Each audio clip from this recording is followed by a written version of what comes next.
Well आज की video में बात करें बेटूम सीजन 2 एपिसोड 15 के बारे में। एक फिनिश पहले से देखी नहीं, प्लेलिस्ट का लिंक डिस्क्रिप्शन में जाए बड़ी संख्या में जरूर कर सकते हो। जिसकी स्टार्टिंग में ओडा का फ्लैशबैक दिखाया जाता है जहाँ पे इसके डैड की डेथ होगी एंड इसकी मॉम काफी कड़ी मेहनत करती थी ताकि घर का खर्चा चला सके। लेकिन रात हो जाने पे ओडा जाता है सिटी की तरफ, ड्रग गैंग ज्वाइन की, स्ट्रीट फाइट की एंड लोगों को ब्लैकमेल किया करता था। पुलिस की हत्या चढ़ा, मम्मी मांगती है माफी, प्लीज इसे माफ कर दो। इन किस्सों को देख के लग रहा था जैसे कि ओडा हाथ से निकल गया, लेकिन मम्मी ने ले ली थी काफ़ी टेंशन में हुई बीमारी के चक्कर में हमेशा के लिए आंखें खोनी पड़ी। सच में काफ़ी इमोशनल पल था। लेकिन जैसा कि फंस चुका इस गेम के अंदर इन फुद्दू से साथियों के साथ जो कि बच्चों वाली बातें पे लड़ाई करते रहते हैं। मेरा मिशन था अपनी माँ के पास जाना, उस अंधी के लिए उसके हाथ की लाठी बनना। मैं इन चीज़ों को ऐसे ख़त्म होने नहीं दे सकता। एक बार की लोकीटा इंसिस्ट करती है, अबे तू पहले भी हमारी गैंग को छोड़ कर चला गया था, अब फिर से तू मुझे छोड़ के जा रहा है, आखिर क्यों? भले ही वो चला गया, लेकिन ये वाला काफ़ी डेंजरस हो सकता है। हम एक दूसरे खून के प्यासे बन सकते हैं और एक दूसरे की जान भी ले सकते हैं। फिर भी ओडा इनके ग्रुप को छोड़ के जाता है। ओकीटा के मन में सिर्फ यही सवाल, मैं तो सोचती थी ये जिंदगी और मौत का खेल है, लेकिन नहीं, ये गेम है मारने या फिर मर जाने का।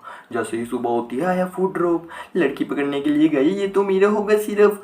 लेकिन यहाँ पे छुपा रखा था ओडा ने हिडन बम जो कि ब्लास्ट करता है, जैसा कि सेम पिछले एपिसोड में देख चुके थे। लड़की की चीप लेके भागा, लेकिन इन्हें भी महसूस नहीं हुआ, अबे ये तो काफ़ी ज़्यादा बुरा इंसान था, हमारे ही दोस्तों को मार दिया, हमारा दोस्त बन गई, क्या किस्सा। लेकिन ओकिटा बदला लेने के लिए गई, मैं तुझे माफ़ करने वाली नहीं हूँ, तूने मुझे गिनती के 2 बार धोखा दिया है। पहले तो जब ड्रग्स गैंग में था हमारे साथ, हमें छोड़ के चला गया, अब फिर से तुम मुझे छोड़ के जा रहा है, मैं नहीं माफ़ करूँगी। लेकिन फॉलो करते आई पीछे की तरफ, यहाँ पे छुपा के इसने रिमोट वाला बम। आखिरकार वो पल आ गया, मैं तुम्हारे प्यार में डूबने जा रही हूँ। असल में ये एक तरह का लड़का था जिसने बड़ा ट्रांसजेंडर वाला ऑपरेशन कराया एंड इसकी फीलिंग्स पहले से ही थी ओडा की तरफ एंड ब्लास्ट होते हुए मर गई। मिली एक चिप, इसी के साथ इस चिपी लड़की की हवा टाइट, अभी मैं तो कल ही रहेगी, क्या करूँ, ये मर्डर मुझे भी मार डालेगा। निकाल के स्मोक बम फेंका, लेकिन हवा की डायरेक्शन उल्टी तरफ थी, सारा का सारा धुआं इसी की तरफ आया, खुद मर जाती है। अरे बड़ी साइंस से 3 चिप का जुगाड़ हो गया।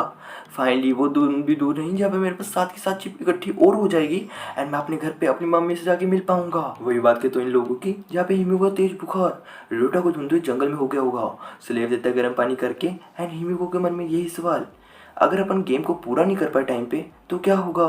बेशक हम इस आइलैंड पे फंस के रह जाएंगे। क्या हमें इस आइलैंड पे रहना चाहिए हमेशा के लिए, सिर्फ तुम और मैं? यंग बॉय को होती टेंशन, अबे देख तो ले, इस आइलैंड पे लेजर्स है जो कि इंसान को नोच नोच के खा लेंगे, हम भी मारे जाएंगे। अबे तू अपना मुंह बंद रख। लेकिन साकामोटो कहता है इट इज़ टोटली पॉइंटलेस, मैं इस आइलैंड पे नहीं रहना चाहता। बेशक ये एक गेम है और मैं गेम जीतने के लिए बना हूँ और हम फाइनली इस गेम को जीत जाएंगे। लेकिन यार ये तो काफ़ी अजीब बन चुका है। एक पॉइंट पे लगता है काफ़ी काइंड है, लेकिन दूसरे पॉइंट पे कितना ज़्यादा खतरनाक। क्या इसने अपने आप को सोचने के लिए मजबूर कर दिया कि गेम के अंदर है ताकि अपने अंदर के डिटर्मिनेशन की मदद से इस गेम को जीत पाए? मैं भी नहीं जानती। जैसा कि बात की ओडा की, लड़की को रस्सी से बांध रखा था, तू मुझे बोल रही थी मेरी टीममेट बनना चाहती है, लेकिन तेरी शक्ल देखने के बाद शायद से मैं तुझे जानता हूँ कि तू काफ़ी ज़्यादा फेमस है। अरे तू मुझे जानता है तो बातचीत करना काफ़ी आसान होगा, क्यों ना तू मेरे हाथ की रस्सी खोल दे और मुझे जाने दे, बदले में मैं दूंगी मेरी सर्विस के बहाने काफ़ी ज़्यादा चुप्पी चुप्पी करने को, अलग करने को, जो कि अंदाज़ा लगा सकते हो कि क्या कुछ किस्सा बन रहा था एंड कैसी सर्विस प्रोवाइड कर रही थी। एक बार के लिए कहता है मेरे ऊपर से दफा हो, लेकिन ऐसा कुछ करने की लोड़ नहीं, बेशक से अगली बार किया तो माफ़ नहीं करूँगा। अंदाज़ा लगा सकता है ये तो कितना ज़्यादा सख्त लौंडा था। वही बात किया तो कीरा की, जब ये लड़की से खाने देती पत्ते ऊपर मायो करके, काफ़ी टेस्टी, लेकिन हेड की हवा टाइट थी, मैं सांस नहीं ले पा रहा। बेशक कीरा को बचाने के लिए गया था, कुछ धुआं मेरे अंदर चला गया, लेकिन मुझे सांस लेना पड़ेगा अदरवाइज मैं मर जाऊंगा। तभी सभी के रडार में से आवाज़ आती है, अरे मैं हेलीकॉप्टर वाला बंदा हूँ, तुम्हारे सिर के ऊपर देखो। मेरे पास है मेडिसन जिसके अंदर काफ़ी तरह अलग अलग की, हर बंदे का इलाज मिलेगा इसके अंदर। मैं नीचे ड्रोन के थ्रू छोड़ रहा हूँ, जिसको भी चाहिए जाके ले लो, और बेशक बाकी लोगों को भी चाहिए होगी, तुम्हारी आपस में फाइट भी हो सकती है, आप पे जाके सुलट लेना। लेकिन बात किया तो यहाँ पे कीरा की, जब हेड किया हुआ टाइट, चकने की कोशिश, अभी क्या हुआ तुम्हें? समझ गया, तुम मुझे बचाने के लिए आए थे, धुआं तुम्हारे अंदर चला गया। लेकिन बोल भी नहीं पाता, टैबलेट देते हैं जहाँ पे लिखा कि मुझे सांस लेने में दिक्कत हो रही है, मुझे मेडिसिन चाहिएगी। बेशक हेड को बचाने के लिए मैं मेडिसिन लेके आऊँगा। एक बार के लिए बात किया तो साकामोटो की, जहाँ पे हिमिको की हवा आई थी एंड इसको भी चाहिए मेडिसिन का डब्बा। हाँ हाँ मैं जल्दी वापस आ जाऊँगा और अपना ध्यान भी रखूँगा।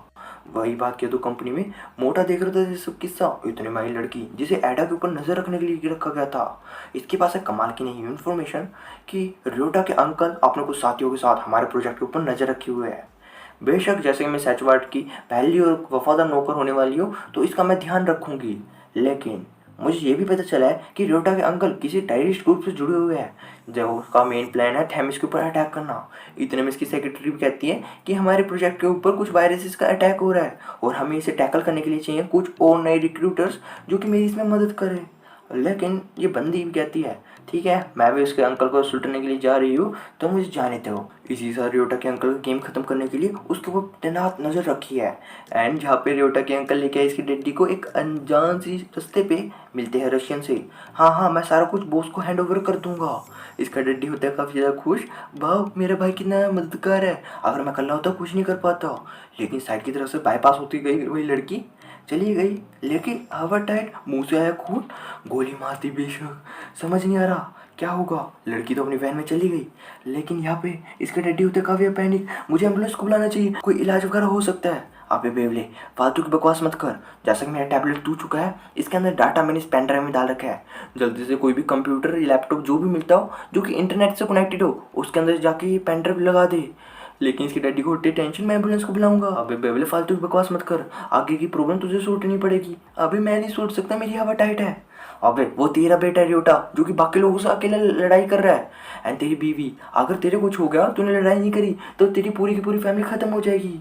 एक बार की झूठी हमदर्दी देके पेन ड्राइव देके ऐसे कल्टी मारता है। इसी के साथ 21 घंटे 18 मिनट बाद गेम एंड हो जाएगी एंड ये लड़की वैन में आके अपने साथी से मिलती है। रियोटा के अंकल को मारा ही, लेकिन इसका साथी कहता है कि तुम्हें उसके पास से कोई इंपॉर्टेंट फाइल मिली।